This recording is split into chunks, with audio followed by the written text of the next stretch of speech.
Welcome back to the Lead Lamp Podcast. This week, we have Morgan Tressler from Homes by Morgan at Remax. So thanks for joining us.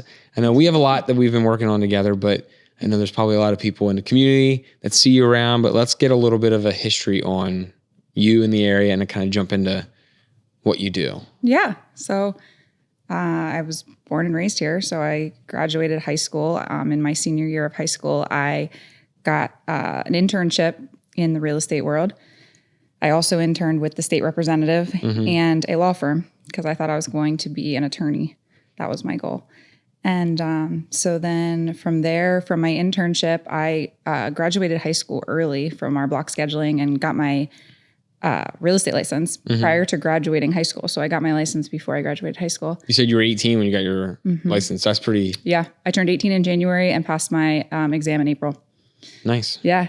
And then after that, I started doing real estate. My aunt was a realtor. So I shadowed her. She was a top agent in the area. And so you had an idea of like the ropes of it. Yeah. Okay. And I always say that was probably the best experience I had because I worked for free. And like when you're 18, you don't really need to make a lot of money. So yeah, so that was how I started. The state representative, then I went to Penn State and got my degree in business because the attorney that I interned with, he recommended that I don't go for pre-law, which was probably very smart because I never finished my law degree. You have half a degree. Yeah. So it was good that I did not finish that out. But I have a business management degree from Penn State. And when I graduated, the state representative got me a job at the state. And they sent over the paperwork and I was supposed to go in to like do everything. And I called him up and I said, like, I'm not. This was for your internship. Yeah. No, this was when I got hired after. Okay. And I told him I'm not going to take it because the pay was shit. It was so crappy. Yeah. So. Well, and they probably try to rope you in. They're like, well, you got state benefits. Oh, that was it. Yeah. So the secretary at his office, like she kept telling me, you're making the biggest mistake of your life. You know, this is a terrible move. It's such good benefits. And I just called him. I said, I can't do it. And I jumped into real estate like full time and grew. This was like early 20s. Yeah. Because now you're out of college. I was 21, 22. Okay. Yeah, 21 probably. When I went full time head first in. So I had my license and I kind of was helping my aunt up around showings and just doing anything to fill in. But when I graduated, I went full time. Yeah. Okay. And then, so that's how it all started. So we'll get into where you're at now, but I want to kind of start with like your early phase. Cause I'm sure just like anything, when you're starting a new profession, there's always like some funny or awkward stories. Like, do you remember still like what your first real estate sale was? Yes. Well, I remember my first two clients, one of them I'm still really close to today. They were looking for a cabin. And the other one was an Amish family that I had grown up knowing, and they were selling one of their farms. So that was my first listing. On their side was the first listing. It was a really bad condition farmhouse and rough. It was a tough sale. It wasn't like the market is today. Yeah. So that was a tough sale. But the cabin, we drove all over. They were looking for a cabin. Yeah. We drove all over, I think, Franklin, Perry, Juniata, probably Mifflin County. I mean, we went all over. And there's the best part about it is still I check in with my clients all the time still. So, 17 years later, and I'm still making phone calls to these guys. And every single time I talk to him, he brings up the story that there's 2 times we got to a cabin. Most of the time you don't have service in these places. And I couldn't get in. I couldn't unlock the door. I couldn't get in. So I ended up crawling up like the side of the cabin and in through a window. You're scaling the walls. Yeah. Somehow I got into this cabin to unlock the door for him. And then I don't know if it was the same cabin, but when we were leaving, you had to like maneuver to get out. And he backed his truck right into a tree. Oh, so to this day, he's like, yeah, you remember that cabin? You crawled through the window. And then when I backed into the tree and I was like, yeah. That's funny. And I mean, you have to kind of cut your teeth on weird deals, I'm sure. Or not weird, but just any deal you'll get when you're first starting out. Like you'll just take whatever. You'll take anything. You'll show houses to anyone, show places to anyone. So, but so that was fun. And they still have their cabin and, they're up in way up in Western Perry County. Okay. And, yeah, we talk often about it, but Nice. it's just, that was my first sale in the business. But you were still probably like super proud and like super pumped. Oh yeah. This is it's mine. And it wasn't like, it wasn't anything I helped my aunt with. It was just like, they were my first clients. one on your own. Yeah. And actually, I'm not sure how I ended up I think that it was a duty call, which just means that like you answer the phone on certain hours at the office. And whoever's on that time, that becomes your client. So that's how it used to be. I mean, there's still a little bit of duty now, but it's not really like that. But I got them off of that, but they had a cabin my whole life, their family, like group that was sold. And it was literally next to the house I grew up in. So they knew my whole family and it was full circle, but yeah, it was really funny. That's pretty cool. So, yeah. That's awesome. So what would you say, like starting out as a realtor or as a real estate professional is like, what's the biggest challenge? Especially for like a young person who's just decided to go this path or someone who makes a career change into it. Well, it's hard because you don't get paid in real estate until you sell something, until you actually settle. So you do all the work. It's the only business I always say that there's no retainers. There's none of, there's no guarantee. You work for free. And if you don't close, then you're out. And it could probably get all the way to the very last moment and someone could go, closing. I'm not doing I mean, I can represent a buyer and get to the closing table and a seller says, I'm not selling my house and I'm out. There's so many moving parts too. A lot of moving parts. So yeah. The hardest part is probably, getting the connections and getting all that built up because you get into the business. Even if you sold a house the first day you got into the business, you're looking at a 45 days until you're getting a paycheck. So that's tough. I would say though, when I got into the business, I was young. I was 18. So I had to prove myself and you're making the biggest purchase investment probably in your life, most people. So, and here's probably older clients that are having like this young kid trying to sell them a house, and it's probably led to some funny interactions too. Yeah. And the office I started at was like, it was a Jack Gone office, which was back in the day. It was such a small, like mom and pop type office. Even though it was like a largely owned company, we had many satellite offices, and I started in a small office. I was the youngest by far, by a lot. And they didn't dress up. They didn't do business plans. They didn't do marketing. And I kind of led the way in my office with all of that.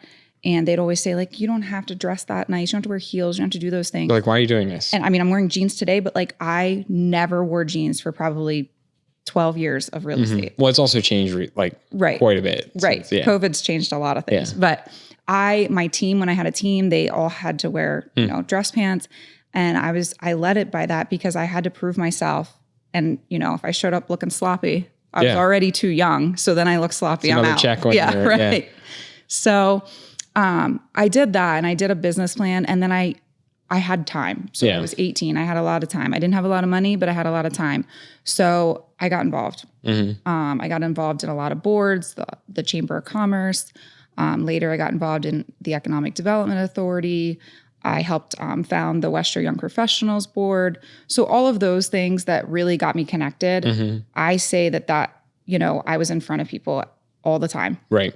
And so that was what really helped me grow my business. And then the connections I do, my family knows a lot of people, but I just really kept track of every person I met.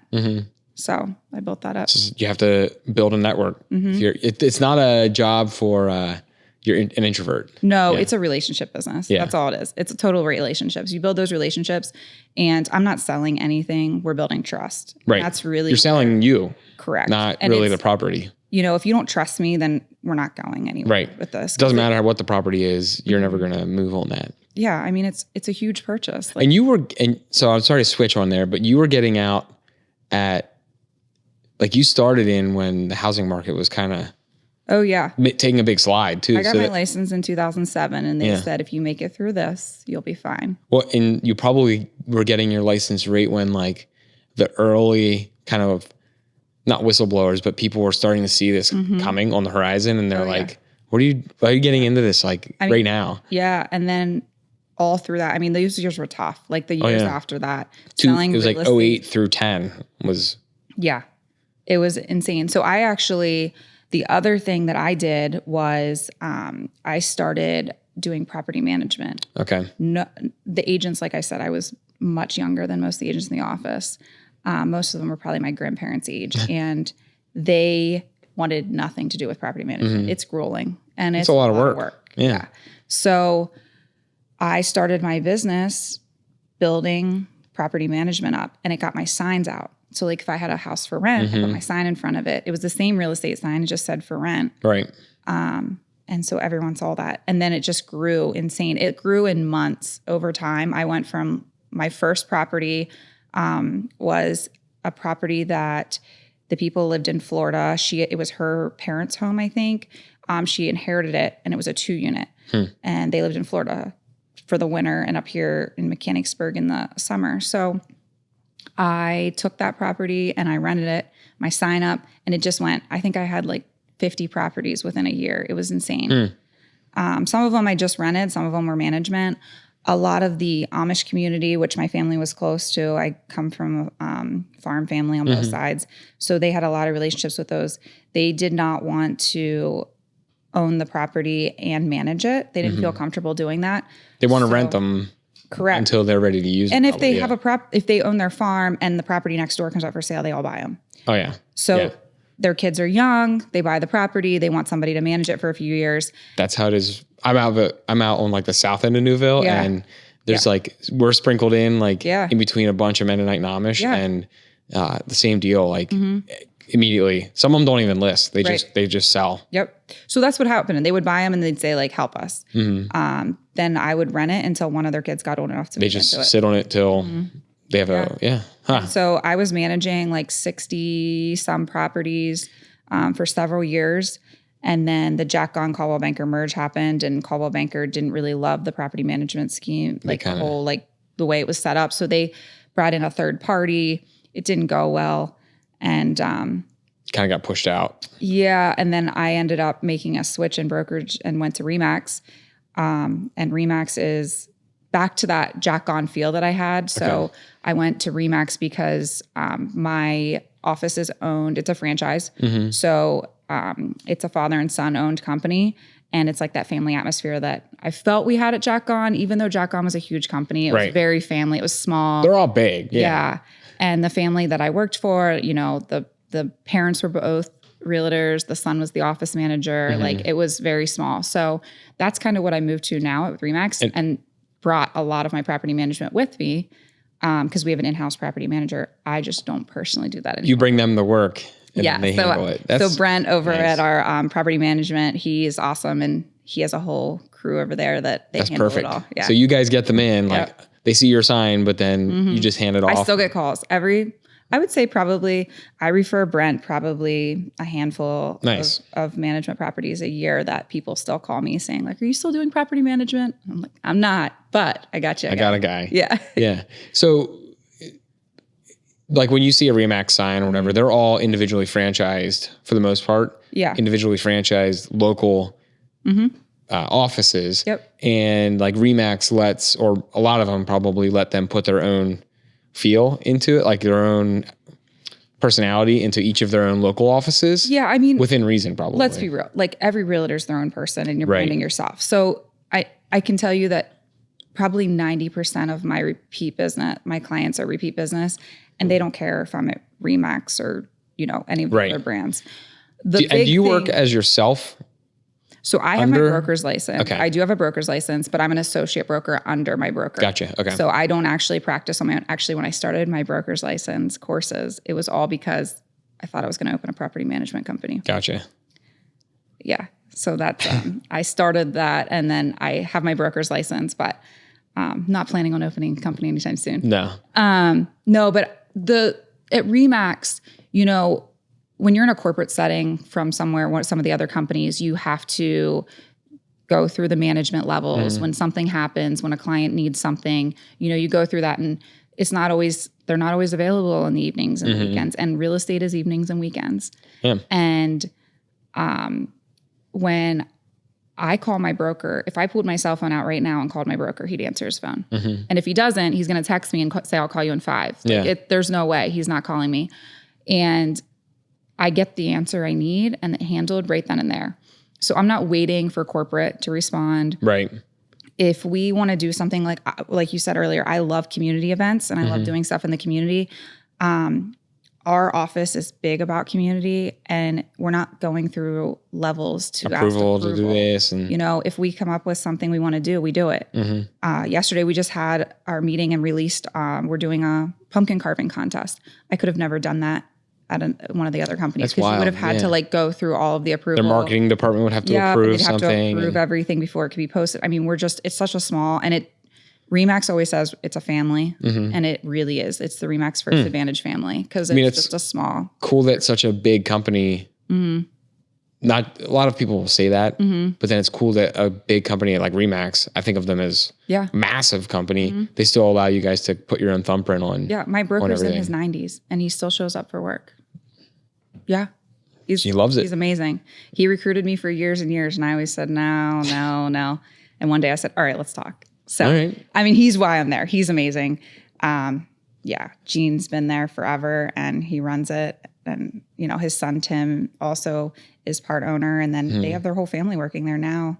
Nice. And they have a great team set up. So kind of explain how, because I know removing from Remax, just kind of explain how like the real estate agent brokerage, like firm whole ecosystem kind of works. Cause I'm always confused on it too. Cause I know some of them work for themselves under a brand. Some of them, like you said, you're associate with a brand, like with an office. Kind of, how's that kind of flow within the general real estate world? So I would say there might be a few that are not, but most realtors, and especially in our area, you're all self-employed. You're employed by yourself under your company. So this also goes back to when I started a team, you can't control them because they're not employees. Right.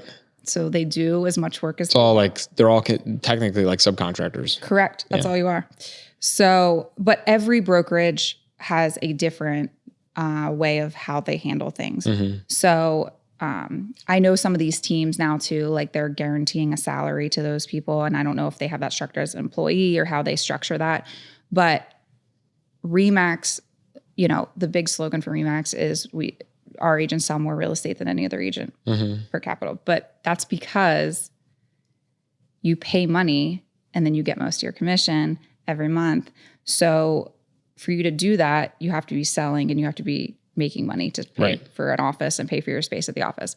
So some brokerages have splits with your broker. There's a split, like everybody has their own on how they're contracted. So when I sell a house, the commission that comes in goes to the broker. And then the broker has a split with me or any of the other agents. So some brokerages, have different types of split setups and how they're going to handle things. When I started in the business, with Jack On, they were a huge company in the area. They ran a lot of the business. There wasn't as much competition. And you had a higher split if you sold like an in-house listing. One of their listings. Yeah. So like when I started in the business, my split, like if I sold a Jack On listing, I made more money than I did if I sold somebody else's listing, which we also spent Tuesday morning meetings driving around to all the new listings looking for all the Jack On listings. Yeah. Well, we drove through them. We went to them. We toured all the new listings every week, which, that just doesn't happen anymore. No. But we also have video and everything else now. Yeah, you got those Matterports and you got drones and you got... Yeah. So let's switch into that. Like what do you think's been the coolest or the most significant change in real estate since when you started till now? Like whether it's the technology that's out there now to show off houses before you even visit them or whatever. Technology in the last 17 years. When I started... there was no digital signatures. So everything was hand signatures or faxing. Yeah. When I bought my first house, it was like just stack of paper. Yeah. And it was perforated and you tore off the top sheets. And we gave copies that the 3-part forms. Yeah. So it was like very early when I started, we had just got what we call like zip forms, which was where you could type the contract up and then print it instead of having to do the perforated handwritten things. So that was like huge. I think that was a big change. But then for me, I love marketing. And I love to be different than everyone else. I don't love to do, the same thing that everyone else is doing. So I started hiring a photographer to do pictures. Way back. Like this is before it became popular. Before this was a thing. And the agents on Tuesday mornings, we pull up the listing and we look at the pictures. They would just rip them apart. They would say, you're not showing the true picture of the house. They look too good. They're filtered or, because it was high def photos. So like it was high definition. So it was like super clear and wide angles and bright photos. It's not like the dingy, like you're not showing the house the way it is. And I said, well, I felt I was getting more traffic into my house, into the listing. And in turn, I was getting feedback from my seller. Mm-hmm. So if they all showed up and hated it, I knew that we needed to do something different. If they showed up and loved it and it sold the house. It's a home run. Right. So. And in the end of the day, you're getting more eyeballs on the 100%. Properties than the other that's listings. That's exactly what happened. So it took off. And all those agents ended up, hiring photographers in the long run. So you were just on the begin, like the bell curve. You were at you were the early adopter phases. They were the same agents that, when I had a business plan, they laughed. This is crazy. And I created a team. I hired a assistant and we did vision boards and she had her vision board hanging up in the office. And a couple of the agents were like, she was like in tears. She's like, they're making fun of me for having a vision board. And I was like, listen, they have no vision. Like we're good. Like, they can't see what you're doing. Yeah. So it was fine, but it was just funny. It was just, we were just so different than the way the office was. I think that just goes to that's not just with real estate. That goes with any industry where you kind of have old guard and then like the newer age or the newer generation comes in, and that's marketing. That's everything. Like I remember probably the same time you were doing that. I remember like when I was with a different company, like when the phone books were dying and we had older people managing marketing and all these younger people or younger sales reps even were like, don't do this. Don't do the phone book. Go this way. Don't. And then obviously they're stuck in the mud and they're like, we have to do the phone book. We're going to spend all this money and do it.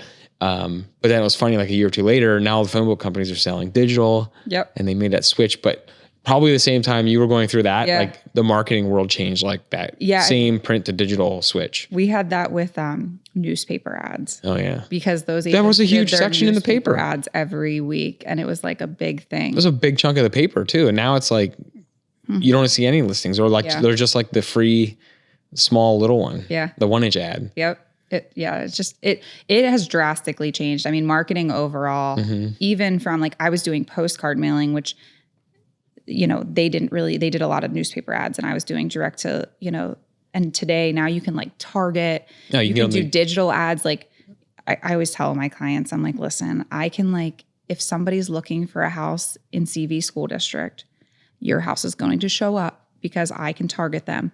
Don't ask me how it's done because I don't know. And you probably don't want to know how creepy it is that you can find all this information out on people, but it comes up and I can get it to come up to all of them. We can do that though. Yeah. It's actually not as creepy as you think once you know that everyone does it too. Yeah. Like, that you know everything about every person. But even what they do. The Everdoor direct mail now and those direct mail campaigns, like you can have, the other day, unfortunately, it's like the political season. So every piece of mail is political mail. But I did think I'll screenshot cool things like this because no matter who the candidate is, sometimes there's some cool mail pieces that come through. I had the scan of the postcard from whatever political candidate, but then they did like a digital inbox from USPS with it because I get my mail scanned to me. But I thought it was cool that I got the postcard picture plus like a digital inbox picture as well, like an ad. Yeah. I know. Now we check our mailbox before we check our mailbox. Yeah, I know what kind of mail I got before I get home. I'll get that tomorrow. Like, I'm not worried about junk mail. Yeah. But you can target these things like extreme precision now, just on people's behaviors online and everything. Right. So it's crazy. Yeah. But so there's like the advertising side of it that has been a big change. Also the other thing that died was like the grocery stores used to have the Cars by dealers and home like magazines that were like that thick. Yeah. And full color. Yeah. Like there's either to have like a nice big ad on there. Front page. Yeah. Some one realtor would overpay for the cover. And, but now those things are like that thin and they're shrinking in size. Well, they're also like our market has shifted so much that they're, by the time you print something. It's probably sold. And then do a mailing. Yeah. It's gone. Yeah. So. Digital is the way to go. Where do you find this is more like a digital targeting ad. Like, where do you find is like a better place for you to like pick up digital attention online? Well, social media is huge. Like if you're just sharing your listings on Facebook. Yeah. So, I mean, social media is huge in general, but most of my business is repeat clients or referrals. Right. So I don't target a lot of buyers anymore. I don't target that kind of thing. I try to give informational things and like, you know, we live in Cumberland Valley School District. So doing stuff in my community is more important to me and giving back. We just printed 1,000 or 2 of CV magnets, school magnets. And, you know, just trying to be in front of people that way and giving back at the same time to the community. Right. I actually ordered those calendars, then came to find out that CV wasn't printing calendars this year.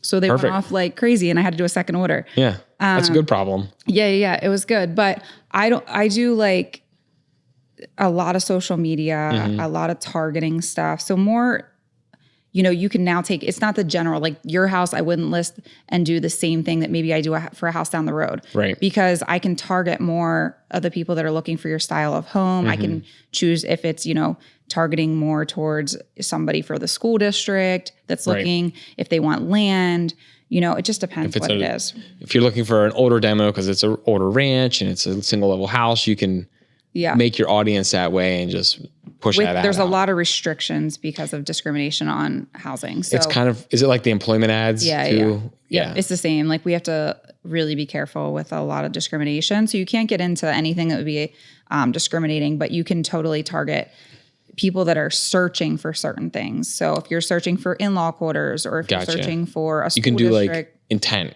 Correct. Intent-based searches, but not like I want to get people 50 plus in this area and not that county, but this. Yeah. And social media has become like really clear on that too, because they have that extra check marks now that you can't target. They won't even let you push some of the ads out.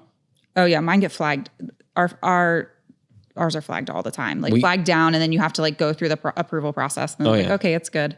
You have to write some kind of description of like, no, this is why. Yeah. You probably get a lot of organic stuff too, where you'll post, you know, home tour or home photos, and it's just a beautiful house, and people are tagging friends or tagging relatives of they know who are looking. Yeah. That's probably 15, 20 years ago is a wild concept to somebody. Like, oh no, the family members will tag people of family members they know that are moving, and you won't have to do half the work. Yeah. Or like unique things. I mean, Central PA has a lot of different houses. Like our houses are not all the same, like some markets, but you can really like play around. Like if something's like funny or different, or, you know, I like to play on words, and, you know, do some fun advertising that way. And that pulls people into like sharing stuff that's, you know, sometimes goofy or, you know, a unique part of that house. Yeah. And you do, I know just because we've helped with a couple things and worked with you, but you do your home tour videos too. And you have, you do, obviously we have your intro video up here now, but you do a bunch of drone stuff now. Do you ever do anything with the Matterports, like the home tours where they walk through? I don't do so much, you know, I'm not good with the whole video. Like that's why I hire people. That's understandable. You have a whole team that does this kind of stuff. I'm addicted to the Matterport stuff though. Cause like if it's a big home and it's like a beautiful house, I could click, I'm not even going to buy the house, but I could click through that Matterport and spend an hour looking at that. Right. place. And we have people that do that for us. Like, and you know, most of the real estate photographers now have they got all the tools. They have some cool things that you can do.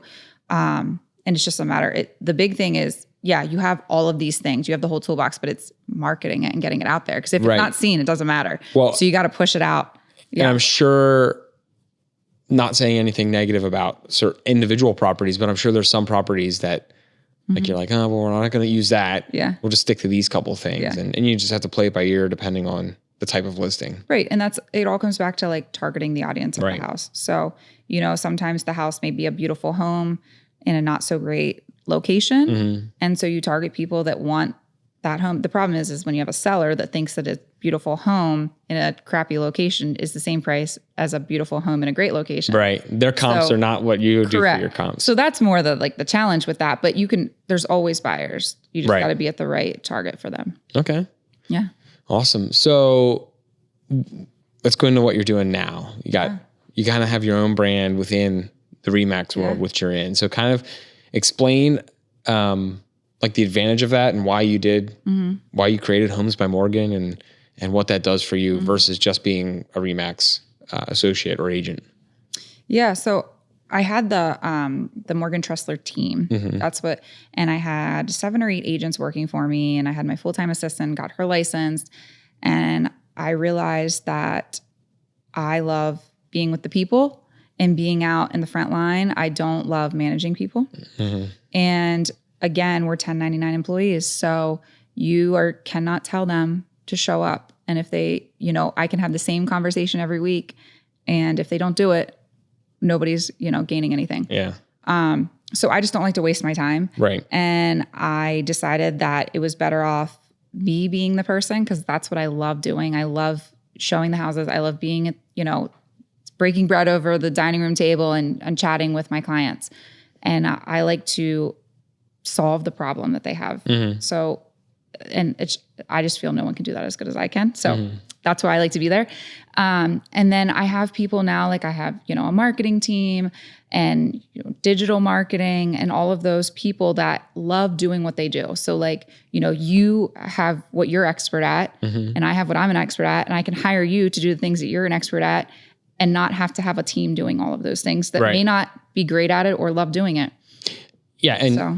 And it sounds like you've gotten to the point where you recognize like they probably do it better than me. Yeah. And 100%. Also I don't have the time to do that anymore. So you've grown that out by identifying like, okay, well, this area I need some help in. Yeah, I could do it on my own, but they'll do it better. And I don't have to fuss with it now. Yeah. Yeah. Yeah. So then the other part to that was a lot of my clients were coming back and I was getting repeat clients. So when you first start in the business, the average person lives in their house 3 to 5 years. So it took like a solid, 5 years of building a business to realize like, oh, these people are coming back again. And so they don't care what company I'm at. It's me. They want you. Right. So I'm branding myself and that's who I am. And then, so that's how Homes by Morgan came about. And I use that in my branding because it's the same. You're going to get Homes by Morgan. It's going to be by me, from me, no matter where I am. So the Remax just comes along as like an extra. Right. That's your backbone. Correct. And they're a huge franchise, a huge business that you can use that branding from. You get in real estate to be a member of like a lot of these real estate websites or your MLS. There's a lot of hefty fees involved to get into that. So the brokers have to pay that to get in. Remax is such a large company. They negotiated lower fees to get in. Their volume. So I'm like using Remax's, name to get into everywhere that's bettering for my clients. And they have an infrastructure for you that you can utilize. They don't mind agents like you utilizing it either because it gets them more business, obviously. Right. So it's a relationship that both sides benefit from. Yeah. But you don't have to build out your own connections for everything. Right. And we have like our whole office, it is like a team. I always call it our team, and all the agents in our office, we do things together and, we build events together and do things in the community. So I'm Homes by Morgan, but I'm under Remax of that whole Remax family. Right. So we do, that's just how it's all built. And that's how I did it. And now I use all the people to help me make my business successful that are good at what they do. And that's awesome because then you also can use the Homes by Morgan branding when it's convenient. But then if you need to for the Remax side, like when it gets into the nitty gritty of your transactions, you have that entire, like I said, you have that entire toolkit in your back pocket then ready. Yeah. Okay. So I'm a younger person. Not really. I'm probably not.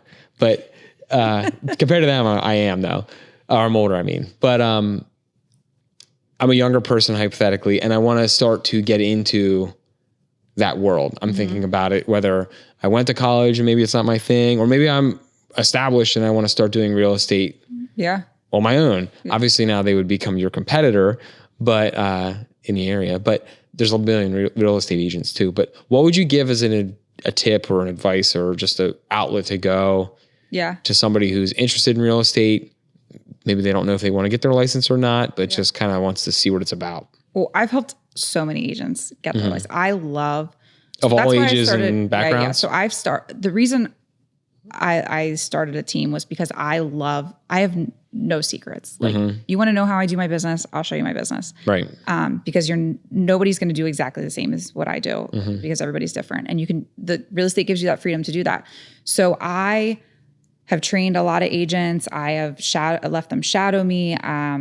My babysitter for my son became an agent. I think she was in high school, and she interned with me and interviewed me first and then interned. And then she went to Shippensburg University. She graduated.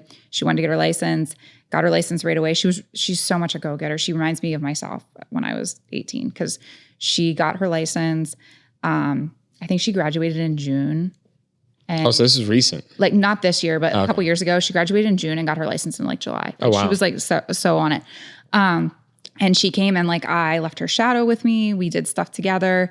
And she tried going another route, kind of similar to my state worker story.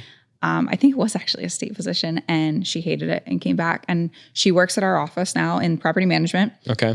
Full time. But the big thing I tell them is that you have to get your boots on and get out there. Right.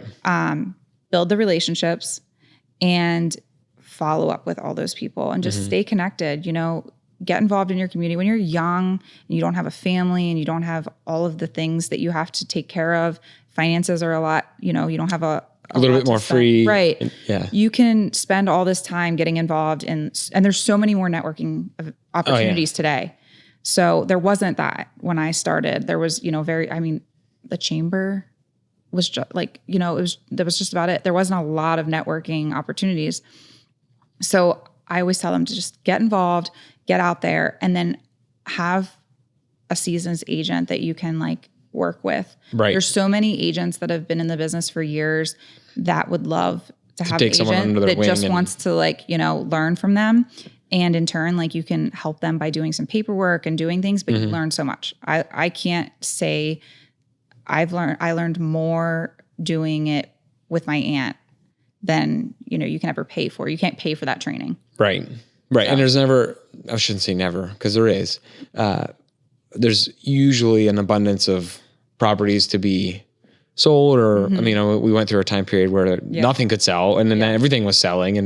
But that ebbs and flows, but I'm sure there's always opportunities out there as well. It's not like one new real estate agent is going to take the business from everyone in the area. I think there's like 2,000 of us in the MLS in central Pennsylvania. Yeah. Well, some of them aren't as active, I'm sure. And some people might only sell 2 homes a year. That's the other thing too, is I'm sure it's also like, how much can you handle at once? Like if you're advantageous and you have a team and you want to build it, you can take on a lot, but there's probably a lot of people that do a little bit of it at their own pace. They sell 6 homes a year. And I don't know, that might be a big number or it might not be a big number, but.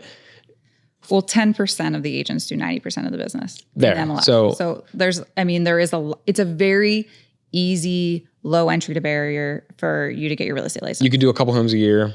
Yep. Or you could shoot for the top 10% and be a go-getter and just go crazy. Yeah. And when the market went up and things got crazy, as long as you had somebody that wanted to sell their house, you could sell it. So if your uncle wants to sell his house, you can get your real estate license and sell Uncle Joe's house, and you had 20 offers and looked good. But now we're getting into a market where gets a little lean. Yeah. Yeah. And like you have to work. Like it is not an easy job. Your phone, you can't do this part-time. People ask, can I do real estate part-time? I don't believe that you can ever do real estate part-time because I can't tell you when to call me. I can't say like, well, you can only call me between 2 and 4 p.m. I'm at work from, 4 to midnight. So I can't answer my phone. Well, that's just never going to work. Or like, and we're still in a time where we're seeing multiple offers on houses. So if I push my buyer off, 3 days to see a house because I'm working, they're not getting the house. Right. So you have to, you do. And then you're not getting that sale because they're going to find someone else. Right. You can't do this in a part-time thing. It is nice that I try to really plan my kids' schedules into my job and I try not to miss games and that kind of thing. But that just means I'm working later in the evening. I'm, Saturdays and Sundays between their games, I'm showing houses, open houses, all that kind of stuff. So it's a flexible career, but it's not a part-time career. Right. You got to be committed to, you can be flexible, it sounds like, but you need to be committed to being there when the time, like when it's needed, you got to be ready. Right. Yeah. Okay. And you have to be there for your. It sounds your tough client. too, because like next week you might not know what half your schedule looks like. Yeah. Oh yeah. It's like, yeah, you don't plan. I don't know if I can handle that. That's, I mean, we have crazy schedule here sometimes, but that could be a little hectic for me. Yeah. It changes. Well, and like last night I had 2 showings for this morning and a third one popped on the market. So we like changed my schedule around this morning to make the third one fit into our 2 schedule so that I had time. That's, that world's not for me. Yeah. But hey, I mean, everyone has their own thing. Obviously, you wouldn't want to stare at code all day on a screen either. So. I couldn't sit in the same office all day long. Like I love that it's different. Every house is different. You're outside. Like it's no 2 transactions are the same. Right. And you get to see some cool stuff, I'm sure. You definitely do. And you go through, I just had a settlement that, you walk through life with your clients in some of the best times, marriage, having a child, growing a family, and some of the worst, death, divorce, all of the things that, they're working through. And it's not always an easy situation. It's not pretty sometimes. So a lot of agents will say that we're also therapists, but it's just, I think it's an honor to be able to walk through those walks of life with people, whether it's good or bad. And I never thought about it that way. Yeah. So I just had a client this week, we closed and, it was the husband had passed away and the POA is the sister for the wife and she's in a home. She has dementia and, they had to sell the house to let her live out her life in this home. And her sister was just so anxious over doing the right thing and making sure she's making the right decisions. And she had a house to clean out. They're grieving a death. She's, kind of grieving a loss of her sister's mind and still trying to do what's best for her. And the last thing she has to do is like throw on all these extra burdens of all of this. So anytime I can take those burdens away or release that for her, for anyone is like, that's my job. It's not just listing the house and selling it. Like, here's your list of things. Call me when it's ready. Right. Like I walked through that whole process of months of clean outs and donations and getting things done and pressure washing and getting the house ready to then get it listed and then walk through. We had tons of offers and she felt super overwhelmed. And it was a very emotional experience, but she's thanked me over and over for it. And I'm like, I'm just here for you. And at the end of the day, when you're in the middle of it, you're like, this is a lot of work for this property. But that when it's over and you know how it's benefited that family, you're probably like, that was worth it. Like that. To me, like when they have that, like she was able to walk away from closing. They have some financial security for their more money than sister. They planned on it. And all of it was taken care of. And she just felt like so relieved that my job was done at that point. Like, and now the fun begins of me just staying connection with that client instead of just, the transaction's done, but they're never done with me. Like you're going to hear from me forever. I always tell them that. I'm like, you're stuck. Once you've called me once, now you're stuck with me. I'm coming after you. So, but I mean, and hopefully the next time you deal with them, that'll be a better moment. It's a more of a fun thing. Yeah. I never thought about the other side of it like that, but oh man, we get some crazy, divorces are not fun for anyone. Oh yeah. I bet you probably just have to stand there and nod your head sometimes like, okay. Yeah. Okay. And I mean, you hear it all. Yeah. You've seen it all. I hear it all, but you just make it what's easiest. You'll have a divorce where they can come in and sit down together and we work it through. And then you have the divorce where whatever she says he's not doing and whatever he says she's not doing. And you have to and that point is where you really have to break it down for these guys and be like, this is not emotional. This is a business decision. Right. Let's work through this together. Let's be adults and professional through this. Yeah. But sadly, sometimes they can't be. But yeah. Well, and that's what I would say. If you go through my Google reviews, the one thing that I think every client will say about me, and all of my friends and family will definitely say this about me, is that you know where you stand with me and that I'm going to give it to you straight. So sometimes it may not be what you want to hear. Right. But I will always be 100%. In the long run, it's easier for all parties though, because you're just being honest. So they get that from me. So sometimes it may not be what they want to hear. And in those situations they can, but they normally circle back. Okay. Yeah. So to wrap up, what do you think is, I mean, you just said a pretty rewarding part there, like just helping people through life's moments, whether it's growing families or whatever, but what do you think is the most like rewarding part about like your daily life? Just Central PA, Yeah. working in the area, you have family in the area, just in general. Well, I think Central Pennsylvania is the best place to live, first off. So I also believe that I got my license in 2007. We went through that, and, you know, circling through what we just went through with COVID and the aftermath and inflation, we are in a very steady market. So Central Pennsylvania, not only is it a great place to live, we have amazing schools in our area. The market doesn't have the huge ups and downs like you may see in California or Florida. Kind of. We stay like, I always tell people, we don't go like this. We go really like level. So you're buying something that if you're staying in your house for a few years, you'll be fine. If you're going to buy it today and sell it in a year, you might lose your closing costs. So I think helping families and people through all of those ups and downs and challenges, and, you know, there's joy times too. You get married and buy a house, you have children and you need to buy a bigger home. And I think I just think it's so rewarding to be part of those journeys with people, buying something that is probably the biggest investment that they'll ever make. You know, helping young investors start out their portfolio and then years later seeing them grow. And and now they have a dozen properties or whatever it is. Yeah. It's just the coolest thing. I love what I do. I get to do something different every day.